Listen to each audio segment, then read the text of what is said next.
आपके नज़रिए से हमें ऑपरेशन सिंदूर के बारे में बताइए कि एक फ़ौजी क्या एक्सपीरियंस करता है उस सिचुएशन में? मुझे याद है आपसे थोड़ी बातें हो रही थी फ़ोन पर and you told me a little bit, we were actually supposed to shoot back then, yeah but audience के साथ भी शेयर कीजिए। I think that's a good point to begin.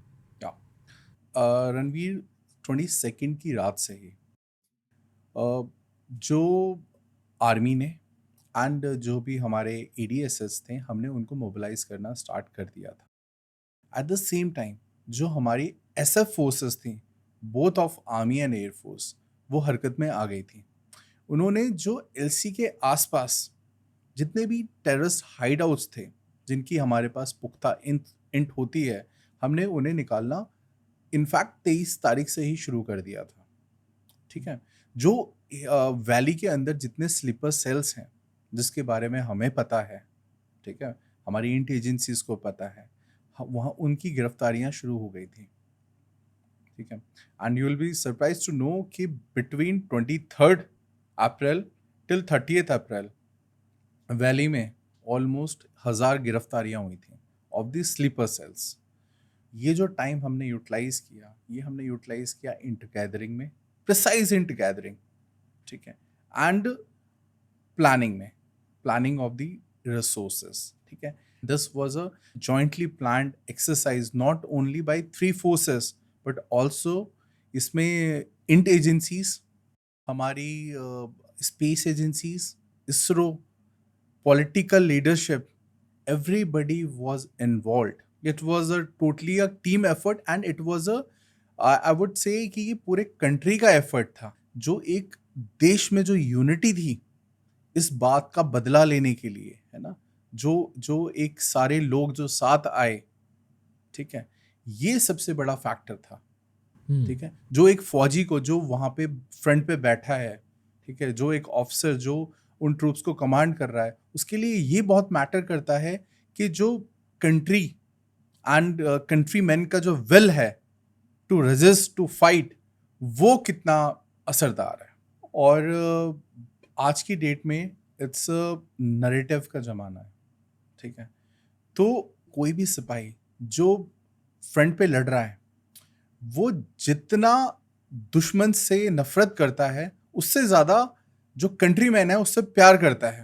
ठीक है, उस प्यार की वजह से वो अपना जो सर्वोच्च बलिदान हो सकता है एक जीवन का, उसको भी वो त्यागने को तैयार हो जाता है। वो सोल्जर एक्सपेक्ट क्या कर रहा है हमसे? वो एक्सपेक्ट कर रहा है कि हम यूनिटी के साथ खड़े रहें, देश के लिए खड़े रहें। That's it.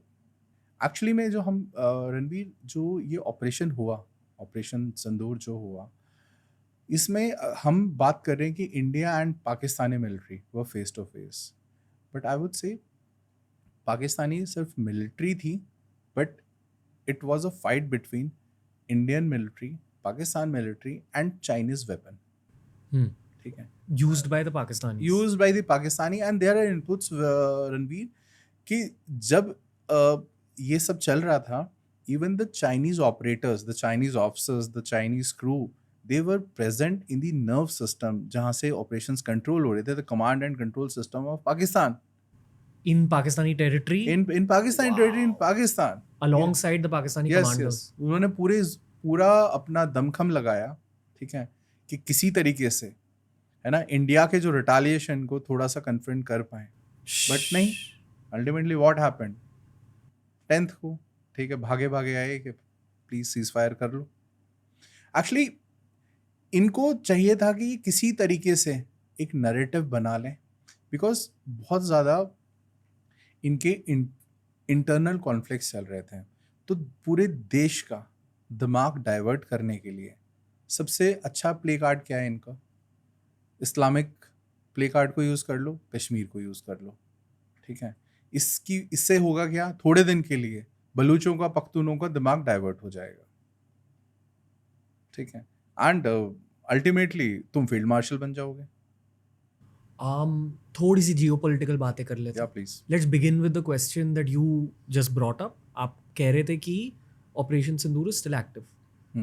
I want to highlight again that you have served in Operation Sindoor, या which is why I want to know the answer to this statement. से रणवीर, ऑपरेशन सिंदूर ना एक कमिटमेंट है, एक प्रण है हिंदुस्तानी फौज का, हिंदुस्तानी अवाम का, कि आज के बाद अगर भारत की किसी भी बहन बेटी का सिंदूर उजड़ेगा तो उसका बदला सिर्फ खून से लिया जाएगा। ठीक है, तो ऑपरेशन सिंदूर हमेशा चलेगा। जब भी कोई ऐसी कायरतापूर्वक हरकत होगी तो उसका बदला इसी तरीके से लिया जाएगा। तो ये जो प्रण है ना, ये कमिटमेंट है हिंदुस्तानी फौज का, ये तब तक रहेगा जब तक हिंदुस्तान है, जब तक हिंदुस्तानी फौज है, और वो अमर है। Got it. But is there also a chance कि combat could start again? Ranveer, जिस तरह का हमने रिटालिएशन किया है, जिस तरह का हमने जवाब दिया है, इट्स वेरी अनलाइकली कि पाकिस्तान अब कुछ डायरेक्टली करेगा या कुछ डायरेक्टली करवाएगा। जो पॉसिबिलिटीज़ आज की डेट में नज़र आ रही हैं वो ये है कि पाकिस्तान को फंडिंग मिल चुकी है ना। अभी आसिफ मुनीर भी बिरयानी वगैरह खा के आ चुका है। ठीक है, अब होगा ये कि ये फंडिंग करेंगे बांग्लादेश में, ठीक है, ये फंडिंग करेंगे म्यांमार में, ठीक है, ये मे बी फंडिंग कर सकते हैं नक्सल्स को, सो दैट इंडिया के अंदर, मतलब अदर देन कश्मीर, कहीं पे कुछ क्लैशेस हों, कुछ इंटरनल कॉन्फ्लिक्ट्स हो, ठीक है, जिसमें इंडिया को उलझाया जा सके, ठीक है, जिसमें इंडिया का नुकसान कराया जा सके, बिकॉज इनको पता है कि अब इन्होंने कुछ किया, और स्पेशली कश्मीर में कुछ किया, या इनके जो जैश या लश्कर ने कुछ किया, अभी एज ऑफ नाउ वो कुछ करने की हालत में नहीं है ऑल दो, तो इंडिया फिर से इसी तरीके से रिटेलिएट करेगा एंड वो घुमा फिरा के वो पाकिस्तान आर्मी को मारेगा। ठीक है, जो अब इनके बस की रहा नहीं कि ये और मार खा सकें। ठीक है, तो इट्स बेटर कि ये ऐसे ग्रुप्स को सपोर्ट करें जिससे इंडिया डायरेक्टली पाकिस्तान मिलिट्री पे रिटेलिएट ना करे। Okay. ये जो आप कह रहे हो कि शायद नक्सलाइट्स माइट गेट फंडिंग या people in Bangladesh might get funding, या ये चाइनीज पैसा है? ये एक ना रणवीर एक नेक्सस है, ठीक है, चाइनीज़ का, पाकिस्तानियों का, एंड थोड़ा बहुत इसमें अमेरिका का भी हाथ है। सी अभी रणवीर हो ये रहा है कि जो वर्ल्ड ऑर्डर है ना वो चेंज हो रहा है। आफ्टर डिसइंटीग्रेशन ऑफ यूएसएसआर एक ही सुपर पावर बची थी दुनिया में, विच वाज यूएस। अब उसे चैलेंज करने के लिए रशिया भी है, चाइना भी है, इंडिया भी है। ठीक है, रशिया को यूएस ने उलझा रखा है यूरोप में। ठीक है, चाइना और इंडिया एंड पाकिस्तान, है ना, इनका एक अपना चल रहा है जो, है ना, पॉलिटिकली जो कन्फ्रंटेशन आपस में चल रहा है। ठीक है, at the same time China भी India, because China and India both are growing. ठीक है, अब चाइना कभी नहीं चाहता कि इंडिया प्रोग्रेस करे, but at the same time China कभी भी इंडिया से डायरेक्ट पंगा नहीं लेगा, एटलीस्ट नियर फ्यूचर में नहीं लेगा। क्यों? क्योंकि $100 बिलियन का ट्रेड डेफिसिट है ना, जिसमें चाइना एडवांटेज पे है। ठीक है, तो चाइना क्या करता है, पाकिस्तान को फंडिंग करता है, वो बोलता है यहाँ पे अस्थिरता फैला, ठीक है, ऐसा माहौल क्रिएट करे कि बाहर के जो इन्वेस्टर्स हैं, है ना, या जो हिंदुस्तानी इन्वेस्टर्स हैं, उन्हें लगे कि यार India is not safe for investment. ठीक है, सो दैट उनका जो कमर्शियल जो चीज़ है वो ख़राब ना हो, एंड वो डायरेक्ट सिंस कॉन्फ्लिक्ट करे ना, तो इनका जो ट्रेड बैलेंस है इंडिया के साथ वो भी ना टूटे। ठीक है, तो ये एक कभी बांग्लादेश को फंडिंग पाकिस्तान से मिलेगी, कभी उसे चाइना से मिलेगी। Same is the case with Myanmar and same is the case with Naxals also. ठीक है, बट हिंदुस्तान को ये समझना है कि अगर हिंदुस्तान को दुनिया की महाशक्ति बनना है तो ये कॉन्फ्लिक्ट्स, ये कन्फ्रंट्रेशन तो होंगे ही होंगे, है ना। पीस जब ही प्रिवेल करेगा जब तुम वर्ल्ड में सबसे बड़ी डिफेंस में भी महाशक्ति बन के उभरोगे, Which is over the next 10 years.